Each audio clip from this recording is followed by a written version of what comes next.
అందరికీ హాయ్ అండి. Welcome to our channel. అందరూ ఎలా ఉన్నారు?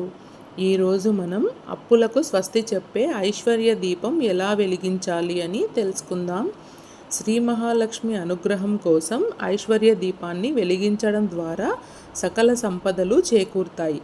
సంపద కోసం, అప్పులు తీరడం కోసం నానా తంటాలు పడేవారు ఐశ్వర్య దీపాన్ని శుక్రవారం సూర్యోదయానికి ముందు, సూర్యోదయానికి తరువాత వెలిగించిన వారికి అష్టైశ్వర్యాలు చేకూరుతాయి.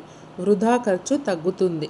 సంపద చేతిలో నిలుస్తుంది. వ్యాపారంలో లాభాలు ఉంటాయి. అరకొర జీతంతో ఇబ్బందులు పడుతున్న వారికి ఐశ్వర్య దీపం ద్వారా ఆదాయం ఉంటుంది. కొత్తగా వ్యాపారం పెట్టిన వారికి అభివృద్ధి కోసం ఈ ఐశ్వర్య దీపం సహకరిస్తుంది. ఈ ఉప్పు దీపంతో సంపదకు కొదవ ఉండదు. ఈ దీపం వెలిగించిన వారి ఇంట శ్రీ మహాలక్ష్మీదేవి నివాసం ఉంటుంది. ముందుగా ఓ ఇత్తడి ప్లేటును తీసుకోవాలి. 2 వెడల్పాటి ప్రమిదలు తీసుకోవాలి.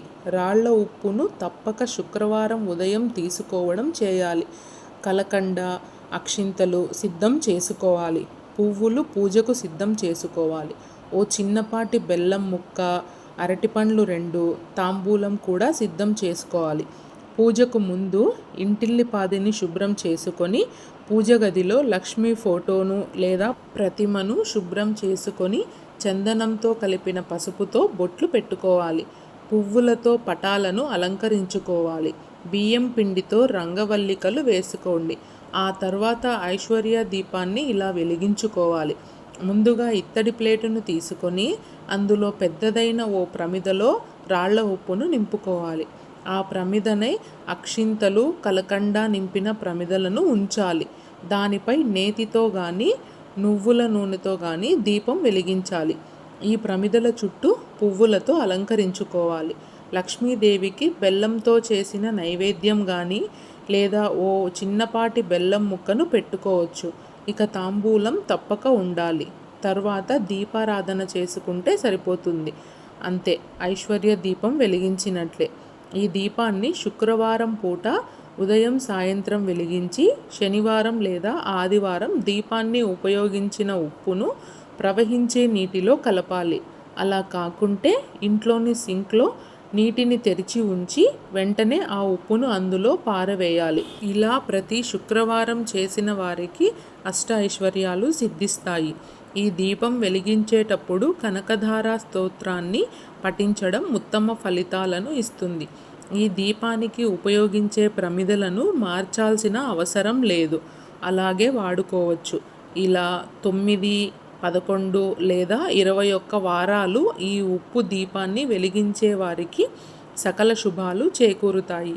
లేకుంటే ఆర్థిక ఇబ్బందులు తొలగిపోయేంత వరకు దీపం పెట్టినా మంచిదే. ఈ ఉప్పు దీపాన్ని పెట్టిన వారికి శాశ్వతంగా ధన ఇబ్బందులు తొలగిపోతాయి. ఉప్పుకి ఐశ్వర్యముకి ఉన్న సంబంధం ఏమిటి? మహాలక్ష్మి సముద్రం నుండి పుట్టింది. సముద్రంలో ఉప్పు ఉంటుంది. ఉప్పు అంటే రాళ్ల ఉప్పు లేదా కళ్ళు ఉప్పు అంటారు. ఉప్పుని తొక్కకూడదు, మహాలక్ష్మి అని అంటారు. ఉప్పుని చేతితో తీసుకొని ఎదుటి వారి చేతికి ఇవ్వకూడదు. చాలామంది డబ్బు సంపాదిస్తాము కానీ నిలవటం లేదు అని అంటారు. అటువంటి వారు జీతాలు రాగానే మొత్తం డబ్బుని ఒక కాగితంలో చుట్టి ఉప్పు డబ్బాలో ఒక రాత్రి అంతా ఉంచి మరుసటి రోజు ఉదయం తీసి ఖర్చు పెట్టుకోవాలి. రాత్రిపూట ఉప్పు అనకూడదు అంటారు. రాత్రిపూట లవణం అని అనాలి.